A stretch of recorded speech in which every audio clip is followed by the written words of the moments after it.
로마서 2장 17절부터 24절까지의 말씀, 우리 다 함께 한 목소리로 읽습니다. 살아계신 하나님의 말씀입니다.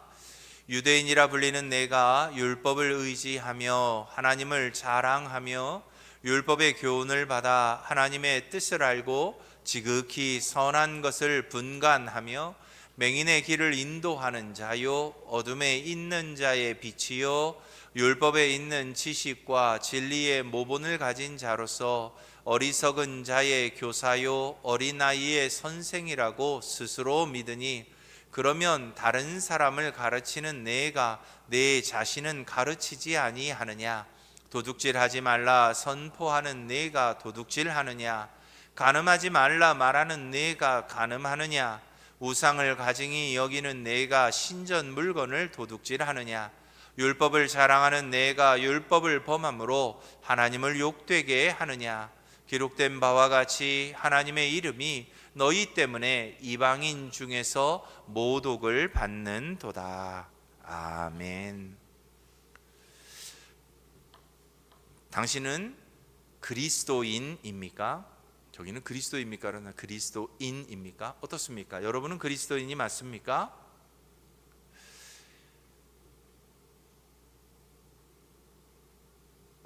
어디 갔어요? 예. 빛 좋은 게살구라는 우리 속담이 있습니다. 그렇죠? 어떨 때 쓰죠? 겉은 그럴듯하고 먹음직스럽고 예쁘게 보이는데 정작 맛을 보면 시고 떫어서 도저히 먹을 수 없는 상태.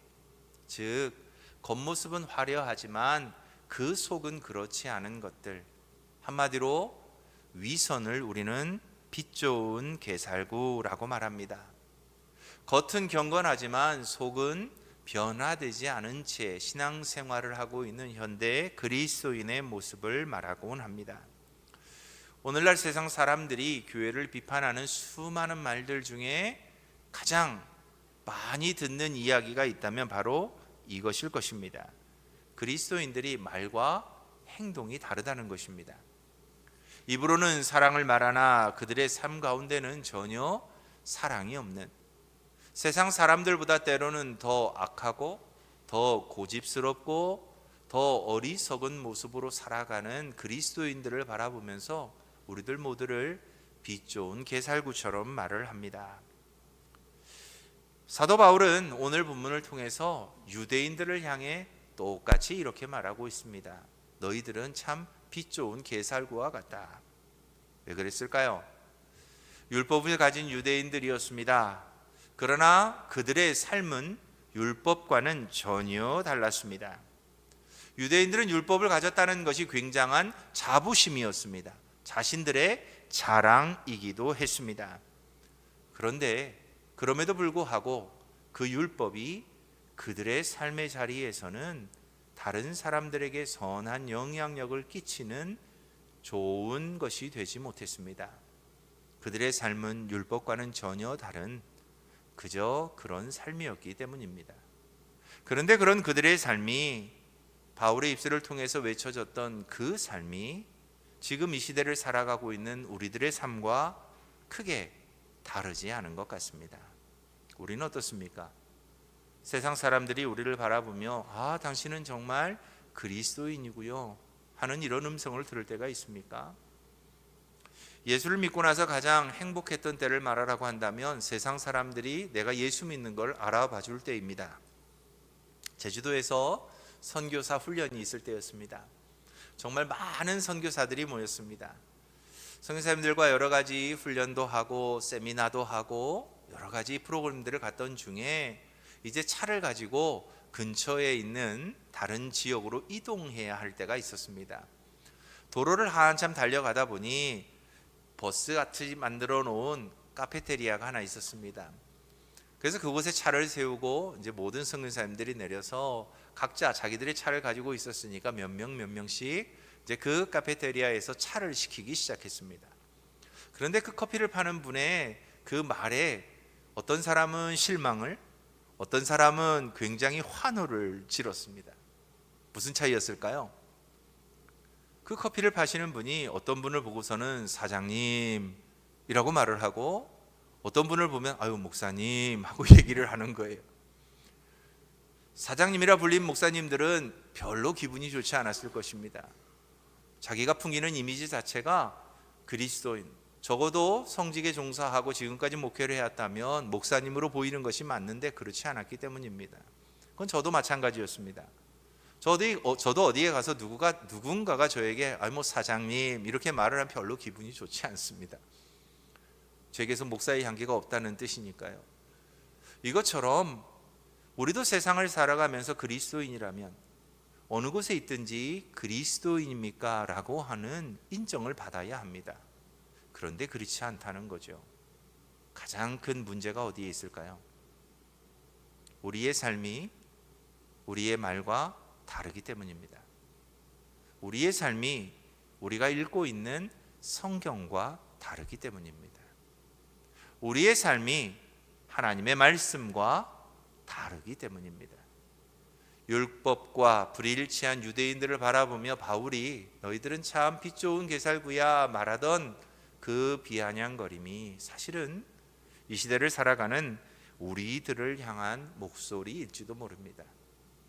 그저 종교라고 하는 외피를 거친 채 빛 좋은 게살구처럼 매일매일 습관적인 종교인으로 살아가고 있는 우리들, 그런 우리들이 오늘 본문을 통해서 다시 한번 우리는 어떤 신앙을 갖고 살아야 할지에 대해서 깊이 논의해 보고자 합니다.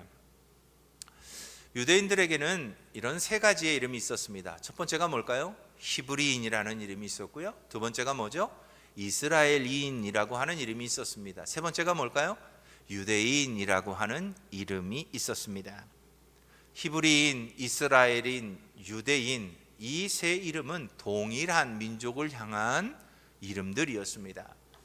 그런데 역사적으로 이 이름들은 발전해 가면서 점차 선민이라고 하는, 하나님의 택함을 받은 백성이라고 하는 이 선민 의식이 강조되어지기 시작했습니다. 어찌 보면 먼저 히브리인이라고 하는 이 이름은 가지고 있는 뜻이 이렇습니다. 건너온 자. 좀 더 엄밀히 말하면 강을 건너온 자, 그들을 히브리인이라고 불렀습니다. 또 우상의 땅에서 하나님께로 구별된 사람들, 그들을 히브리인이라고도 불렀습니다. 창세기 14장 13절을 보면 아브람을 히브리 사람으로 부릅니다.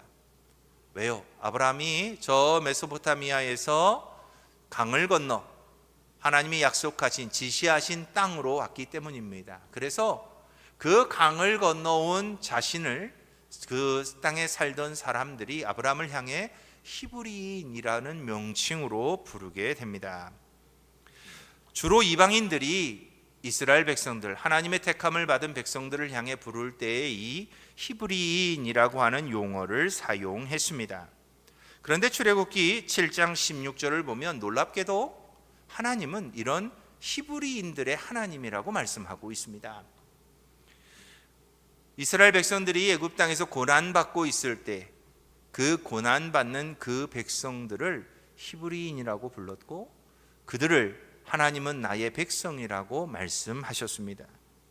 이후에 출애굽을 한 이후에는 그 애굽 땅에서 함께 노역하던 다른 수많은 민족들이 이스라엘 백성들과 함께 애굽 땅을 나왔습니다. 그들을 하비루라고 불렀는데, 그 하비루라는 말은 노예, 종이라고 하는 뜻입니다. 그런데 노예, 종이었던 이 사람들이 이제 하나님의 백성들과 함께 움직여서 약속의 땅을 향해 건너가는데, 그들을 통칭할 때 뭐라고 불렀냐? 히브리인이라고 불렀습니다.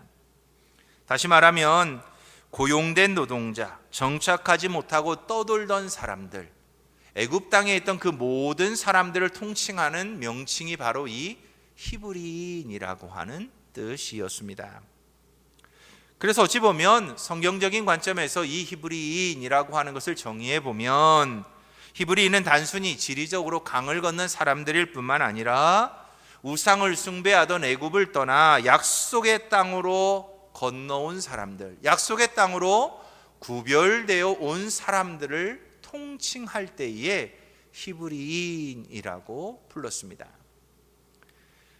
그렇다면 두 번째 명칭인 이스라엘인은 어떤 사람들일까요?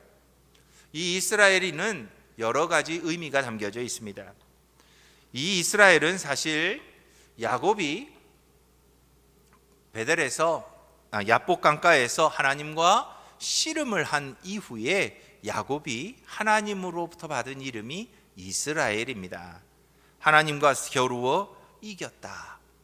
하나님이 이제 그의 통치자가 되신다. 하나님의 주권 아래서 이제는 그가 새롭게 새로운 정체성을 갖고 살게 되었다라고 말할 때에 이스라엘이라고 하는 이 이름을 쓰게 되었습니다. 그런데 이후에는 하나님께서 남유다와 북이스라엘을 나눌 때에 북쪽 지방에 나누어진 10지파, 베냐민과 유다를 제외한 나머지 10지파를 가리켜서 이스라엘인이라고 불렀습니다. 그들은 하나님으로부터 완전히 버림받은 다른 이름으로는 사마리아인이라고도 불렸습니다. 이 10지파는 실질적으로 혈통을 넘어서 어찌 보면 하나님의 약속의 땅으로부터 완전히 배제된 사람들이 이스라엘인이었습니다. 그런데 그 이전의 역사로 거슬러 가면 야곱의 후손, 또 시내산 언약 아래서 하나님의 통치 아래 있음을 시내산에서 언약을 맺은 백성들, 이 백성들을 이스라엘인이라고 불렀습니다.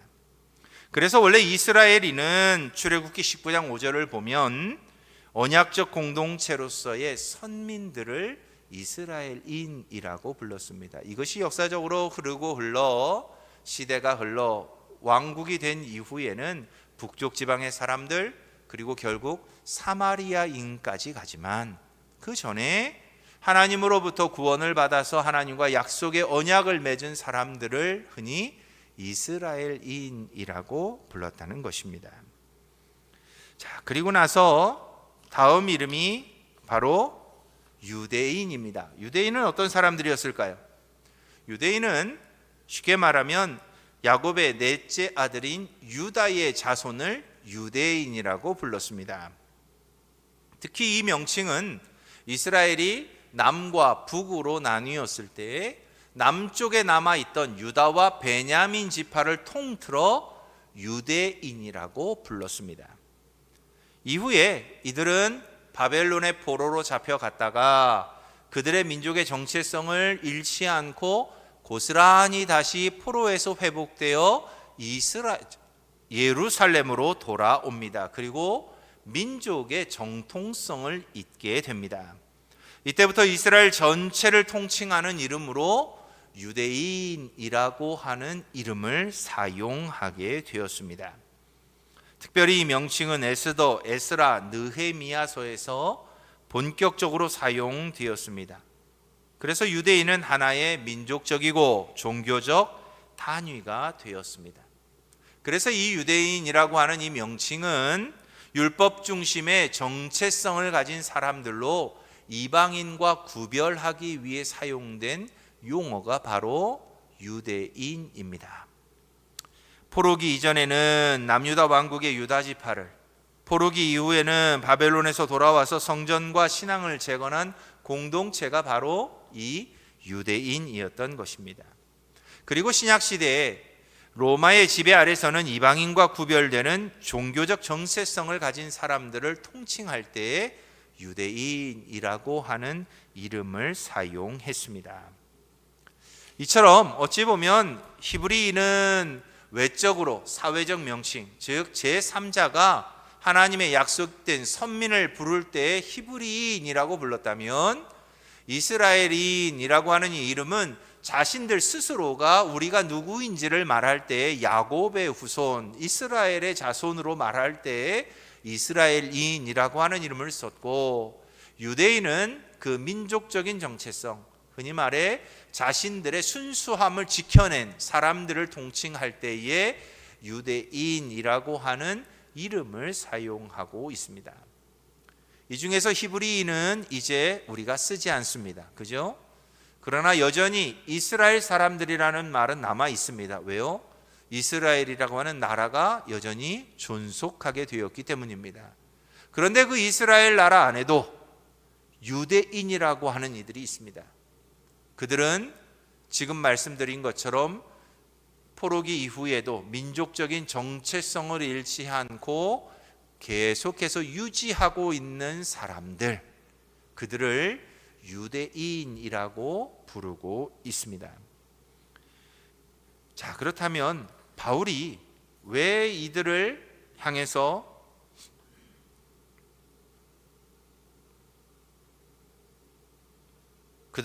비판의 목소리를 높였을까요? 그들이 가지고 있었던 바로 이 네 가지 쓸모없는 자부심 때문입니다. 자, 첫 번째가 뭐라고 되어 있죠? 율법을 의지했습니다. 두 번째가 뭐죠? 하나님을 자랑합니다. 세 번째가 뭐죠? 영적 분별력입니다. 네 번째가 뭐죠? 이방인의 스승의식입니다. 언뜻 보면 다 좋은 것처럼 보입니다. 그죠? 율법을 의지하는 거 나쁜 거 아니잖아요? 하나님을 자랑하는 것 나쁜 거 아니잖아요. 영적인 분별력을 자랑한다? 좋은 거죠. 이방인의 스승의식을 갖는다? 그것이 그렇게 나쁘게만 보이지 않습니다. 그런데 이 네 가지 자부심에 대해서 바울은 아주 철저하게 비판합니다. 왜요? 그들이 가지고 있었던 이 네 가지 자부심이 하나님께서 그들에게 주셨던 처음의 목적과는 전혀 다르게 그들이 쓰고 있었기 때문입니다. 먼저 첫 번째 살펴보죠. 율법을 의지한다. 그들에게 율법은 그들의 정체성의 근거였습니다. 율법이 있으니 그들이 이스라엘 백성이었고, 율법이 있으니 그들이 유대인이었던 거예요. 율법이 없으면 이방인과 전혀 다를 것이 없는 사람들입니다. 그러니 율법은 그들의 정체성의 근거가 되었습니다. 이방인과 그들을 구별하는 절대적 기준이 바로 율법이었습니다. 그러니 그들이 율법을 의지할 만했습니다. 유대인들은 자신들이 세상에서 유일하게 하나님의 법인 율법을 맡은 민족이라는 사실을 최고로 자랑스럽게 생각했습니다. 그들은 율법을 가진 것만으로도 마치 구원이 보장된 것처럼 율법 자체를 든든한 의지처로 삼았습니다. 어떻습니까? 율법이 그들에게 구원의 근거가 되었습니까? 그렇지 않았습니다. 그들의 정체성의 근거는 될 수 있었을지 몰라도 율법 자체가 그들에게 구원을 주지는 못했습니다. 그럼에도 불구하고 그들은 율법 자체를 그들의 든든한 구원의 의지처로 삼았습니다. 바울은 이것이 잘못됐다고 지적합니다. 또한 율법은 유대인들을 괴롭히기 위한 근거가 아니었습니다. 오히려 하나님의 거룩한 성품을 담게 하기 위해서 주신 하나님의 율법은 적극적인 실천을 담은 사랑의 가이드라인이었습니다. 그래서 율법을 통해 그들은 하나님의 마음을 경험할 수 있었고, 율법을 통해 하나님이 갖고 계신 뜻을 구별할 수 있었고 분간할 수 있었습니다. 그래서 율법은 하나님의 사랑을 온전하게 깨달을 수 있는 통로였습니다. 그런데 그들은 이 율법을 자신을 드러내고 자랑하는 수단으로 삼아버립니다. 그들이 율법을 의지한다는 것은 자신들만이 율법의 수혜자라고 하는 것을 강조하는 일이었습니다. 하나님은 그 율법을 통해서 다른 많은 이방인들도 하나님의 사랑을 깨닫고 하나님의 구원의 은총을 함께 누리도록 하셨는데, 그들은 자신들만을 위한 것으로 바꾸어서 믿었다는 뜻입니다. 유대인들이 이토록 율법에 집착하게 된 이유가 있습니다. 바벨론 포로라는 아픈 역사 가운데 그들은 특별히 율법을 더욱더 적극적으로 의지하게 됩니다. 왜냐하면 그들은 하나님의 율법에 불순종함으로 나라를 잃었다고 생각했기 때문입니다. 그래서 다시는 이런 하나님의 징계를 받지 않기 위해서 그들이 가장 힘써야 할 일이 뭐다? 율법을 지키는 일이다라고 생각했다는 겁니다. 그래서 그들은 바벨론 포로 이후에 10계명을 하나하나 세부화해서 613개의 규칙을 만들어냅니다. 그래서 10계명을 확장해서 613개의 계명이 그들의 삶에 아주 중요한 절대적 규범이 되어버립니다. 그러니 그들이 율법에 이제는 짓눌려 살아가는 존재가 되어버립니다. 율법을 의지하다 보니 이제 다른 사람을 바라볼 때도 판단하는 자가 되고 비판하는 자가 되었습니다. 조금이라도 율법에 거스르는 일을 하는 사람을 보면 그들은 그들을 반드시 심판해야만 했습니다. 하나님의 징계를 받지 않도록 율법을 철저히 연구하다 보니 여러 가지 책자들이 등장하는데 그 중에 하나가 탈무드입니다. 탈무드를 성경만큼이나 귀중하게 생각하게 되었습니다. 하지만 이는 시간이 흐르며 하나님의 참뜻보다는 형식적인 조항만을 지켜가는 외식하는 사람들이 되는 길이 되었습니다. 그래서 율법을 의지한다는 것이 하나님의 말씀을 하나님의 말씀으로 받아 순종한다는 뜻이 아니라 자신들이 그 율법을 받아서 이방인과 구별하는 일에 사용하고 그 하나님이 주신 율법을 더 세분화하고 규칙화해서 다른 사람들을 비판하고 다른 사람들을 비난하는 일에 사용하고 그것을 통해서 이방인들에게 하나님의 사랑과 은혜를 증거하는 것이 아니라 자신들만을 자랑하는, 자신들과 이방인을 구별하는 확실한 근거로 삼았기에 바울은 그들이 율법을 의지하는 것이 빛 좋은 게살구와 같다고 비판합니다. 두 번째로 그들은 하나님을 자랑했습니다. 그런데 바울은 하나님을 자랑하는 것 또한 비난합니다. 그들은 하나님을 자랑하는데 하나님과 가장 가까운 백성이라고 하는 민족적인 우월감을 가졌습니다. 그러나 이는 하나님에 대한 인격적 사랑이 아니라 민족적인 우월감으로 변질되었습니다. 그들은 하나님을 자신들만의 하나님으로 생각했습니다. 그래서 자신들만이 선택받은 백성이라고 하는 사실을 그들은 자랑했습니다. 다른 이방 민족들은 하나님을 모르는 부정한 존재들이고 자신들만이 하나님과 특별한 관계 안에 있는 선민이기에 자신들에게만 구원의 길은 열려 있다고 생각했습니다. 그러나 그들의 자랑은 그래서 하나님과의 친밀한 관계보다 자신들이 갖고 있는 이 종교적 특권을 자랑하는 방식으로 흐르기 시작했습니다. 그래서 성전도 이방인은 절대 들어올 수 없는 곳을 만들어 버립니다. 하나님 앞에 드리는 제사도 이방인은 절대 드릴 수 없는 것으로 만들어 버립니다. 이방인들에게 하나님은 받아들여지지 않는 그들만의 신을 만들어 버립니다. 이처럼 그들은 지식을 독점합니다. 하나님을 알고 있다는 것, 하나님의 뜻을 안다는 사실을 타인을 정죄하는 권위로 사용합니다. 형식적인 선민의식만 남습니다. 마음의 할례가 아닌 몸의 표식, 육체의 할례만을 자랑의 수단으로 삼게 되었습니다. 성경은 유대인들이 가진 혈통적 지식적 자랑을 멈추고 오직 하나님의 긍휼과 그분의 성품만을 자랑하라고 가르쳤습니다. 그들의 약함을 자랑해야 했습니다. 하나님을 아는 것을 자랑해야 했습니다. 하나님의 인애와 공의를 깨닫고 그것을 그들의 삶에서 증거하며 살아야만 했습니다. 그런데 그들은 그렇게 하지 않았습니다. 그들은 오직 하나님을 자랑하며 그것을 자신들의 우월감으로 자신들의 선민의식을 강화하는 일에만 사용했습니다. 이것이 바울이 그들을 바라보며 빛 좋은 게살과 같은 신앙을 가졌다고 책망한 이유였습니다. 세 번째는 영적 분별력이었습니다. 영적 분별력 굉장히 중요합니다. 그러나 율법의 교육을 받았기에 무엇이 하나님의 뜻인지 무엇이 옳고 그른지를 스스로 그들은 분별할 수 있다고 믿었습니다.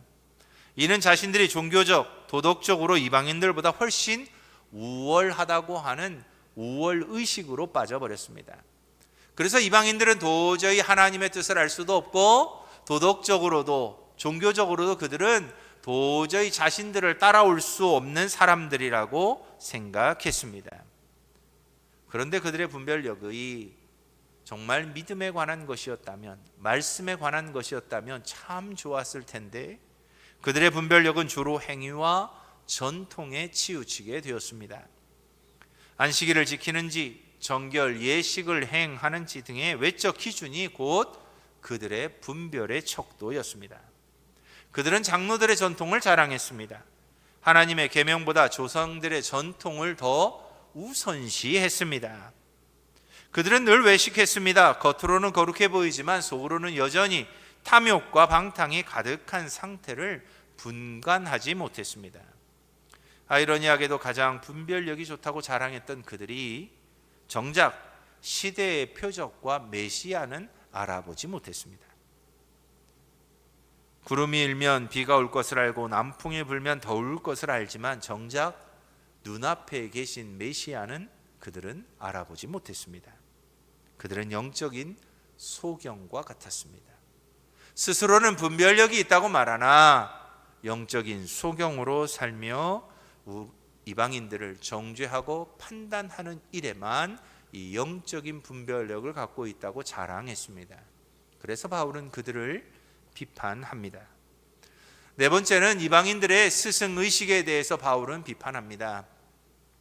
맹인의 길을 인도하는 자, 어둠에 있는 자의 빛, 어리석은 자의 교사, 어린아이의 선생이라고 이들은 스스로 생각했습니다.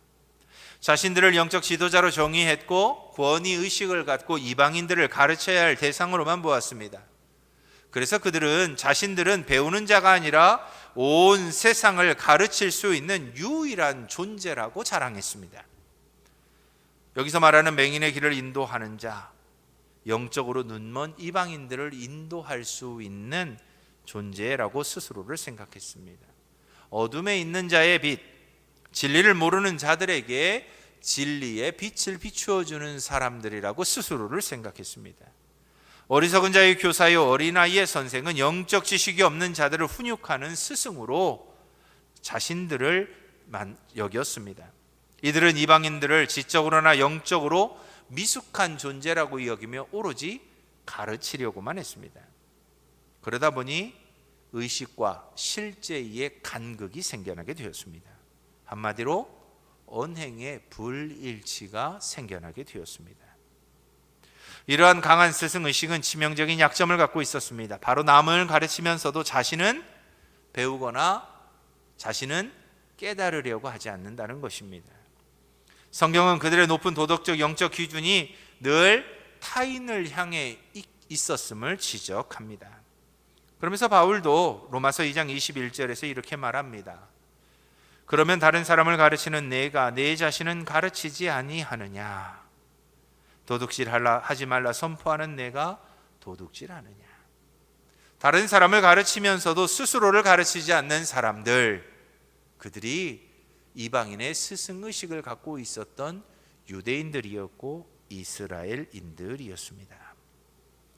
성경이 말하는 참된 스승의 의식은 먼저 배운 자로서의 책임감입니다.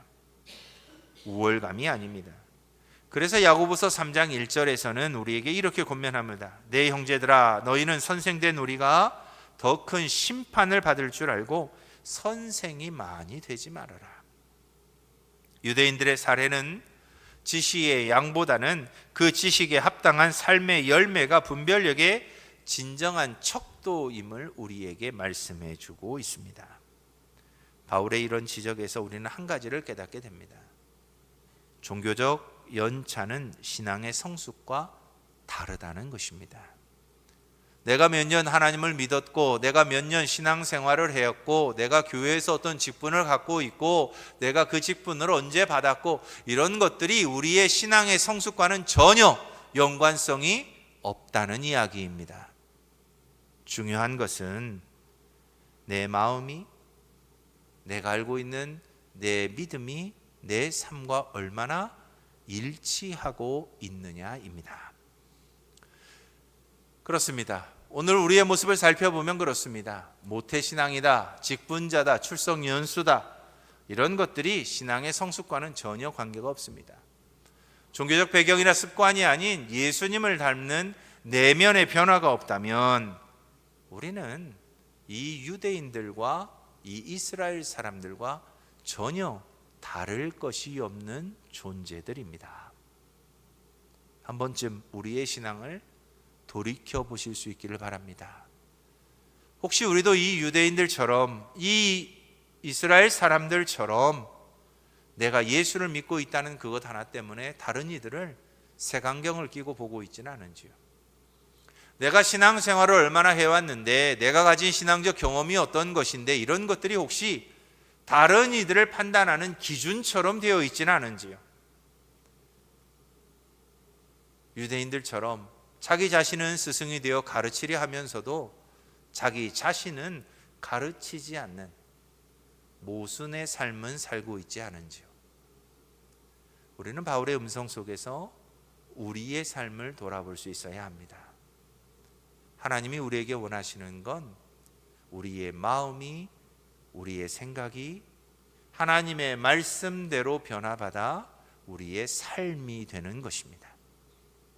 몇 년을 믿었다가 아니라 내가 얼마만큼 하나님의 말씀에 순종하고 있느냐가 곧 우리의 신앙의 척도입니다. 말씀을 들으셨습니까?